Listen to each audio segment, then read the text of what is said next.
Hello everyone, so we are starting with new module और new module में chapter number 1 है आपका transportation. तो हमने देखा था कि सप्लाई चेन मैनेजमेंट क्या होता है। समझो कि ये आपका सप्लाई चेन मैनेजमेंट है, तो ये आपका लॉजिस्टिक हो गया और ये आपका हो गया ट्रांसपोर्टेशन।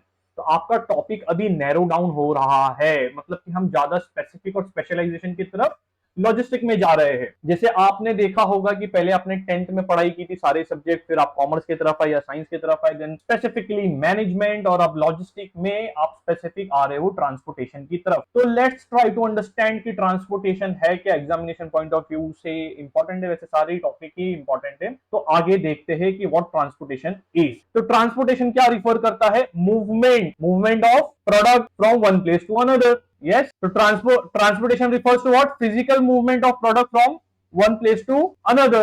अब इसमें आप लॉजिस्टिक लगाते हो, इक्विपमेंट, ये वो सारी चीजें, तो लॉजिस्टिकल मैनेजमेंट हो गया। उसमें फाइनेंस वगैरह का फ्लो अगर आप मैटर इन्वॉल्व कर रहे हो तो that will become supply chain management. तो ट्रांसपोर्टेशन बेसिकली क्या है, आप नोट्स में जाके उसे आप मेमोराइज कर सकते हो। एग्जामिनेशन में बहुत इंपॉर्टेंट है, कहीं ना कहीं कंटेंट आपको लिखना पड़ेगा।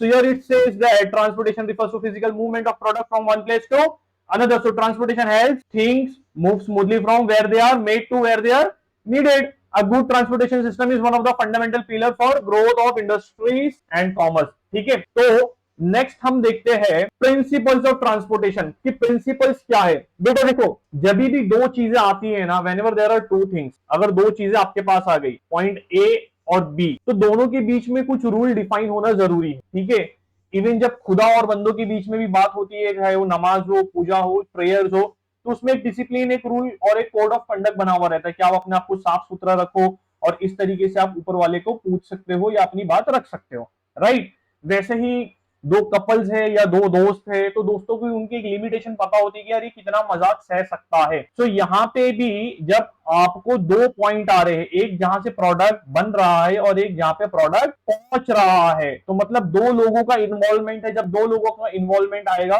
तो वहां पे आपको प्रिंसिपल और सिद्धांत होना जरूरी है कि किस बेसिस पे विल डिसाइड, किस बेसिस पे हम ये दो लोगों का रिश्ता फॉर्म होने देंगे।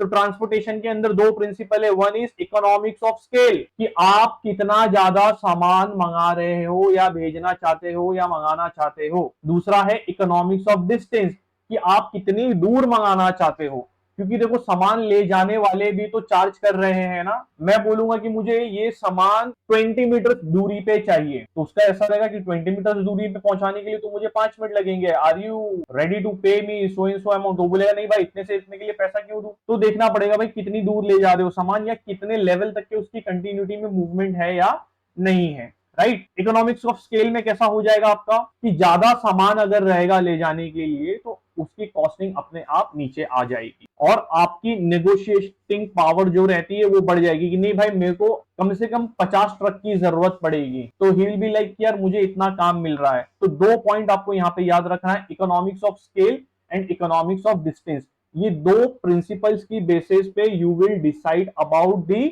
Decision of transportation. नेक्स्ट देखते हैं पार्टिसिपेंट्स इन ट्रांसपोर्टेशन की कौन कौन लोग इसके अंदर जुड़े हुए हैं। लेट्स ट्राई टू अंडरस्टैंड कि टॉपिक ये है क्या, पार्टिसिपेंट्स है ना, है क्या पार्टिसिपेंट। बेटा देखो, कॉलेज की अगर बात ले लेंगे तो वहां पे पार्टिसिपेंट्स कौन होंगे? टीचर्स, ठीक है, स्टूडेंट्स, नॉन टीचिंग स्टाफ, आपके पेरेंट्स, गवर्नमेंट, गवर्नमेंट समझ लो कि यूनिवर्सिटी होगी, टीचर्स एजुकेशन देंगे, student they are gaining, non teaching staff support करेंगे एडमिनिस्ट्रेटिव वर्क में, पेरेंट्स फाइनेंस कर रहे हैं, यूनिवर्सिटी और गवर्नमेंट दे आर डिसाइडिंग की सिलेबस क्या होगा और बच्चों को क्या जरूरत। तो सेम वे यहां पे कौन कौन पार्टिसिपेंट है? शिपर, शिपर ये हो गया कि जो माल भेजने वाला है, जो माल भेजने वाला है, रिसीवर जो माल रिसीव करने वाला है, one who is going to send product, another one who is going to receive the product. तीसरी चीज है कैरियर। कैरियर मतलब क्या हो गया कि ये एक जगह से दूसरी जगह जाने के लिए आपको बीच में ट्रक लगेगा, ट्रेन लगेगी, प्लेन लगेगा, बस लगेगा, ट्रांसपोर्टेशन लगेगा,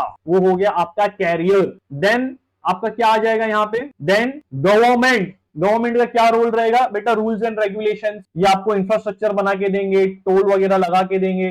ठीक है, टोल लगा के देना मतलब कि टोल वो इसीलिए लगाएंगे कि वहां पे सिक्योरिटी चेक है, ये सारी चीजें हैं। ठीक, तो यहाँ पे दो लोग हैं, दो अलग पार्टिसिपेंट्स है, सेंडर रिसीवर के बीच में कुछ लीगल इश्यूज आ रहे हैं, तो कौन आएगा? कोर्ट आएगी, गवर्नमेंट आके बोलेगी नहीं भाई ये रूल के हिसाब से कोर्ट इज डिसाइडिंग कि तूने गलत किया या तूने सही, राइट। तो यहाँ पे इस तरीके से गवर्नमेंट का रोल है। देन पब्लिक का तो बहुत इंपॉर्टेंट रोल है बेटा, यही तो डिमांड कर रही है ना कि मुझे प्रोडक्ट चाहिए कि नहीं चाहिए। At the same time you will see कि जब ट्रांसपोर्टेशन ऑफ गुड्स हो रहा है, अभी आपके जो कांदा बटाटा ये सारे प्रोडक्ट्स जो आते हैं वाशी मंडी से मुंबई के अंदर, तो इनके मूवमेंट को सिर्फ रात में अलाउ किया गया है आफ्टर 10 o'clock। वाई? क्योंकि दिन में बच्चों की स्कूल बस चलती है, वो बड़ी बड़ी बसें, फिर यहाँ पे ये बसें, ट्रैफिक जाम हो जाएगा पूरा, यस और नो। तो इन्होंने टाइमिंग बना दिया कि भाई 10 o'clock रात में सुबह 6 बजे तक की आप सिटी के अंदर आओ और अपना माल अनलोड करके, ताकि पब्लिक को तकलीफ ना हो। एंड प्लस आप इसी टाइम पे लाके दो ताकि पब्लिक को उस चीज का फायदा भी पहुंच सके। तो कौन कौन सी चीज हो गई, इसको आप इस तरीके से याद रख सकते हो। SR सीनियर मतलब भैया आप लोग CGP, आपकी क्रेडिट ग्रेड पॉइंट्स है ना जो, तो ऐसे याद रख सकते हो आप इसे, SR CGP, shipper, receiver, carrier, government and public.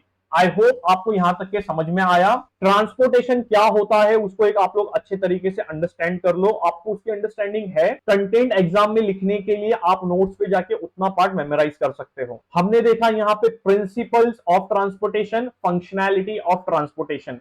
Principles आपके दो थे, आपका था इकोनॉमिक्स ऑफ स्केल्स और आपका इकोनॉमिक्स ऑफ डिस्टेंस। फंक्शनैलिटी क्या थी आपकी ट्रांसपोर्टेशन की, दो थी, प्रोडक्ट मूवमेंट और स्टोरेज। ठीक है, प्रोडक्ट स्टोरेज, प्रोडक्ट को कहां रखना है और प्रोडक्ट का मूवमेंट कैसे करना है, राइट। देन हम आ गए यहाँ पे participants in transportation, shipper, receiver, carrier, government and public. इतना आप रिवाइज कर लो और फिर हम बढ़ते हैं आगे। Yes, so another topic in this chapter, transportation, modes of transportation. मतलब कि बेटा ट्रांसपोर्टेशन तो हमने समझ लिया कि क्या होता है, मोड्स मतलब हो गया कि एक तरीका, ठीक है। मतलब ट्रांसपोर्ट कर रहे हैं आप, मूवमेंट कर रहे हैं एक जगह से दूसरी जगह, लेकिन कौन से तरीके से सर, रोडवेज से सर, रेलवे से सर, एयरवेज से। तो ये तरीके की बात चल रही है यहाँ पे। मोड्स ऑफ ट्रांसपोर्टेशन मतलब कि one of the way of transportation. तो यहाँ पे हम डिफरेंट मोड्स ऑफ ट्रांसपोर्टेशन देखेंगे। नोट्स आप यहाँ पे जाके देख लेना। एग्जामिनेशन पॉइंट ऑफ व्यू से ये है कि 5 मार्क के लिए आ सकता है। आपको रोडवेज, रेलवेज, एयरवेज ऑलरेडी पता है, लेकिन इसके जो पॉइंटर्स है जिस तरीके से मैं आपको बताऊंगा, आई बिलीव, मुझे इतना यकीन है कि आप ये सेशन देखने के बाद वो सारे कोड्स और निमोनिक्स से आपको याद हो जाएंगे इसके एडवांटेजेस एंड डिसएडवांटेजेस। ठीक है, तो मेक श्योर कि यहां से आप ये सेशन एक बार देखो, नोट्स में जाओ, कोड लिखो, एक बार उसे रिवाइज करो, रीड करो और आपका मोड्स ऑफ ट्रांसपोर्टेशन हो जाएगा खत्म। तो पहला आपका मोड्स ऑफ ट्रांसपोर्टेशन है रेलवे। उसके एडवांटेजेस एंड डिसएडवांटेजेस देखते हैं हम डायरेक्टली क्या है। ठीक है, तो सबसे पहला इसका जो आपका एडवांटेज है, ये आपका एडवांटेजेस हो गया, ये एडवांटेजेस, ये आपका डिसएडवांटेजेस। ठीक है, suitable for heavy and bulky product, समझाने की जरूरत नहीं है। आपके पास जो हैवी और बल्की प्रोडक्ट है उसको आप यहाँ पे लेके जाओगे। एक दूध की थैली ले जाना है तो आप साइकिल से ले जा सकते हो, राइट। तो यहाँ पे रेलवे की जरूरत नहीं है, तो रोडवे से हो जाएगा। Economical, obviously economics of scale आ जाएगा ना आपका यहाँ पे। बल्की प्रोडक्ट आपने देखा था जो वहां पे आपके प्रिंसिपल्स में, इकोनॉमिक्स ऑफ स्केल में। लार्ज कैरिंग कैपेसिटी, दिखती बात है भाई, बड़ी सी ट्रेन है तो ज्यादा इसको है ना, पॉल्यूशन कम होता है। क्यों पॉल्यूशन कम होता है? क्योंकि इलेक्ट्रिसिटी से आप इसको यूज कर रहे हो। ठीक है, तो आपके ये 4 एडवांटेजेस हो गए। डिसएडवांटेज क्या आ गया यहाँ पे? Huge capital expenditure. ये देखो इतना सारा आपको है ना प्लेटफॉर्म बनाना है, ये सारी जमीनें खरीदनी है। यहाँ पे खरीदने के बाद इस पे आपको इंफ्रास्ट्रक्चर बनाने के साथ आप किसी और चीज के लिए इसको इस्तेमाल नहीं कर सकते हो। यहाँ पे रास्ते में आप एडवर्टीजमेंट के बोर्ड लगा सकते हो क्या? नहीं, इतनी फास्ट ट्रेन जाती है कि लोग देखेंगे क्या? आप रोडवे से एटलीस्ट वहां पे कमा तो सकते हो। ठीक है, तो ह्यूज कैपिटल एक्सपेंडिचर और लेस रेवेन्यू यहां पर आता है अगर इंफ्रास्ट्रक्चर की बात करें तो। देन नो कंपटीशन, कंपटीशन नहीं है यहाँ पे, बस गवर्नमेंट जो रेलवे चला रही है तो वही चलाएगी, और कोई इसके अंदर आ नहीं रहा है और किसी को मौका यहाँ पे मिल नहीं रहा है। वो अगेन एक अलग डिस्कशन है। यहाँ पे हम डिसएडवांटेज देखेंगे। ह्यूज ओवरहेड कॉस्ट, अभी इसको पूरा मेंटेन करने के लिए भाई कहीं तार टूट गया तो पूरा रेलवे नेटवर्क आपका बिगड़ जाएगा। अंधेरी में अगर कुछ समझो कि तार टूटा, पूरा वेस्टर्न लाइन बंद। रोडवेज में ऐसा नहीं होता, कहीं कुछ प्रॉब्लम हुआ तो साइड से गाड़ियां निकाल दी जाएगी। ठीक है, no door to door service, door to door service नहीं हो सकती है ना। मोहम्मद सर के घर तक जाना है तो ट्रेन से नहीं आ सकते हो, लेकिन रोड से आ सकते हो। ठीक, याद कैसे करोगे इसको? सिंपल सा आप देखोगे यहाँ पे, आपको एडवांटेजेस ऑफ रेलवे करना है तो सेल, suitable for heavy product, heavy and bulky product, economical, large carrying capacity, less pollution, सेल। ठीक है, यहाँ पे H&M आपने सुना है ना, यहाँ पे H&N कर दो आप। Use capital expenditure, no competition, use overhead cost, no door to door services. I hope आपको रेलवेज का डिसएडवांटेजेस एडवांटेजेस के पॉइंटर्स याद हो गए हैं। नेक्स्ट देखते हैं रोडवेज। रोडवेज वहां का जो डिसएडवांटेज है ना, यहाँ का एडवांटेज बन जाएगा। तो सबसे पहले क्या आया था आपका, डोर टू डोर सर्विस वहां पे नहीं था ना, डोर टू डोर सर्विस हो गई। Suitable for short distance, limited capital expenditure, route to other mode of transportation. मतलब क्या कि रेलवे से अगर आपको समंदर किनारे जाना तो डिफिकल्ट है, ठीक है, तो यहाँ पे आप रोडवेज का इस्तेमाल करोगे और आप सी पोर्ट तक के जा सकते हो, या शिप पे माल आई तो वहां पे ट्रक पे लोड करके आप ट्रेन पे पहुंचा सकते हो। तो it will lead to another modes of transportation. कौन? रोड। अभी हम यहाँ पे इंटरमोडल में इसको देखेंगे कि किस तरीके से दूसरे मोड्स ऑफ ट्रांसपोर्टेशन को ये कनेक्ट करते हैं। तो ये पॉइंट आप जरूर याद रखना। डिसएडवांटेजेस क्या है इसका, लो स्पीड, कहीं पे स्पीड ब्रेकर है, बीच में मोहल्ले आ गए, सिग्नल लग गया। Bad and unsafe road condition, वही खड्डे हो गए, ये हो गए। रेलवे में वो इशू नहीं आता है ना, ठीक है। इररेगुलर एंड अनरिलायबल, कुछ भी प्रॉब्लम आ सकती है बीच में। Not suitable for long distance, long distance के लिए उतना ज्यादा सुटेबल नहीं है, क्योंकि एक जो बंदा उसको चला रहा है, ठीक, उस एक मल्टीपल मूवमेंट आ रही है बीच में से, यहाँ से है ना रिक्शा चले जा रही है, तो बाइक आ जा रहे हैं, छोटे गाड़ी आ जा रही है, एक्सीडेंट होने के चांसेस ज्यादा है। इसको आप याद किस तरीके से रखोगे, ये आपके हो गए एडवांटेजेस, ये आपके हो गया डिसएडवांटेजेस, ठीक है। तो ये आपको याद रहेगा, DSLR याद रखो इसे। DSLR तो याद रहेगा ना आपको, door to door service, suitable for short distance, limited capital expenditure, route to other modes of transportation. और ये आपको कैसे याद रहेगा, एल्बिन, ठीक है, एल्बिन करके याद रखो इसे। लो speed, bad and unsafe road condition, irregular and unreliable, not suitable for long distance. I hope आपको रोडवेज का एडवांटेजेस एंड डिसएडवांटेजेस अच्छे से समझ में आया। दोनों टॉपिक के आप जो कोड्स है अच्छे से ध्यान में रखो, याद करो। अभी जैसे ये आपका है ना, route to other modes of transportation, इसके बेसिस पर आपका पूरा इंटरमोडल का है ना कॉन्सेप्ट है। तो ऐसा नहीं कि आपको यहां से समझ में आ गया तो जस्ट आप आगे भागते चले जाओ। स्टॉप करो, ट्रांसपोर्टेशन स्टार्टिंग से आओ, क्या क्या आपने उसके अंदर पढ़ा, कौन कौन से हेडर्स आपने याद किए, नोट्स में जाओ और उसको मेमोराइज करते हुए धीरे धीरे आगे बढ़ो। ठीक, आगे बढ़ते हैं। नेक्स्ट इज वाटरवेज, इसके एडवांटेजेस एंड डिसएडवांटेजेस देखते हैं, ठीक है। रिवर हो गया, सी हो गया, उसका इस्तेमाल अगर आप शिप और वेसल से करते हो तो क्या उसके एडवांटेजेस क्या है, large carrying capacity, long distance, आप यहां से दूसरे बहुत दूर दूर तक, protection of goods, flexible mode, ठीक है। रोडवेज तो आप सीधा सीधा पानी में थोड़ा इधर उधर लेफ्ट राइट मार सकते हो। चीपेस्ट मोड ऑफ ट्रांसपोर्टेशन, ऐसे चीप क्यों है, क्योंकि मेंटेनेंस कम है, रोड पे खड्डे नहीं हो रहे कि आपको बनाना है, रेलवे के जैसा आपको मेंटेनेंस नहीं उठाना है, राइट। यहाँ पे क्या है डिसएडवांटेज, क्या, अलायंस नीडेड, मतलब क्या हो गया कि आपको रेलवे या रोडवे से कनेक्ट करना ही पड़ेगा, क्योंकि सारे लोग पानी के किनारे थोड़ी रहते हैं। स्पेशलाइज्ड पैकेजिंग की जरूरत है आपको, कितना लोड अनलोड होगा। जब देखो अलायंस की बात आ रही है तो मतलब कि प्रोडक्ट का मूवमेंट एक जगह से दूसरी जगह कितना ज्यादा होने वाला है, ठीक है। स्पीड इसकी स्लो रहेगी, धीरे धीरे जाएगा। ह्यूज कैपिटल एक्सपेंडिचर, यहाँ पे सर आपने तो बोला इंफ्रास्ट्रक्चर, बेटा इंफ्रास्ट्रक्चर में नहीं है, लेकिन ये जो शिप बन रही है ये करोड़ों की शिप बनती है, ये इसके लिए कितना खर्चा आता है। ह्यूज ओवरहेड कॉस्ट, अगेन ये शिप का जो मेंटेनेंस होता है बहुत ज्यादा होता है, बहुत ही मैक्सिमम होता है। इसका ऑयल चेंज करना हो, इसकी रिपेयर करना हो, क्योंकि रास्ते में अगर कहीं पर बड़ा एक्सीडेंट हो जाता है ड्यू टू इसके लो मेंटेनेंस की वजह से, क्योंकि यहाँ पे बीच समंदर में लास्ट मिनट इमरजेंसी हेल्प पहुंचाना बहुत डिफिकल्ट होता है, तो इनका मेंटेनेंस बहुत ज्यादा आ जाता है, आपको ओवरहेड कॉस्ट बहुत ज्यादा हो जाता है।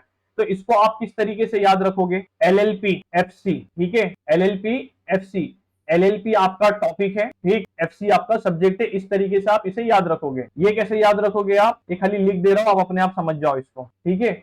ऐसे करके आप इसे ध्यान में रखना, तो वाटरवेज आपको याद हो जाएगा। अगेन आप वाटरवेज नोट्स में जाओ, इस सारे हेडर्स को एक बार देखो, इसके कॉन्सेप्ट को समझो, बहुत ही सिंपल है, आपकी डे टू डे लाइफ से ये कनेक्टेड है, और ये सारे हेडर्स आप याद कर लो। नेक्स्ट है आपका एयरवेज, क्या है बेटा एयरवेज, अगेन एडवांटेजेस देख लेते हैं, डिसएडवांटेजेस देख लेते हैं। अभी तक आप समझ गए होंगे कि जितने भी हेडर्स है they are not difficult, only thing is that कि एग्जाम में सर लिखने के लिए इतने सारे हेडर्स याद कैसे करना, तो कोड में आपको बता रहा हूं।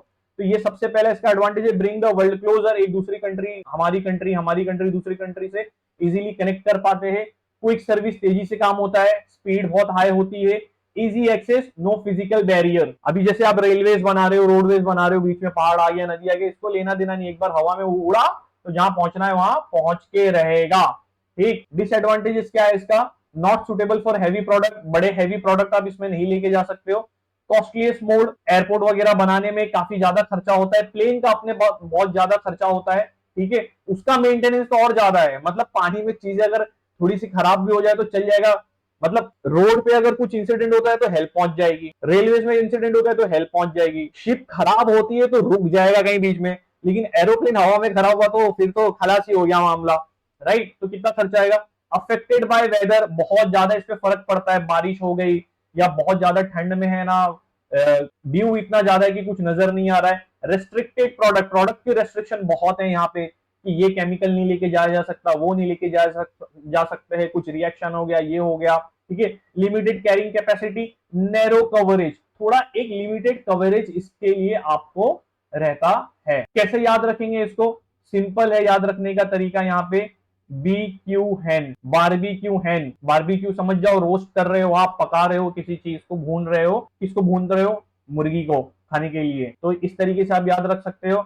और ये आपका आप ऐसे याद रख सकते हो, एन यहां पे लिखता हूं मैं, ऊपर टॉप में देखो राइट कॉर्नर में आप लोग, एन कार लेन, ठीक है, एन मतलब नंबर ऑफ कार, अगर चलानी है तो लेन में चलाना होगा आपको, ऐसे आप याद रख सकते हैं उसको। Not suitable for heavy and bulky product, costliest mode of, जो भी है कॉस्टलीस्ट मोड है, affected by weather, restricted product, limited carrying capacity and narrow coverage.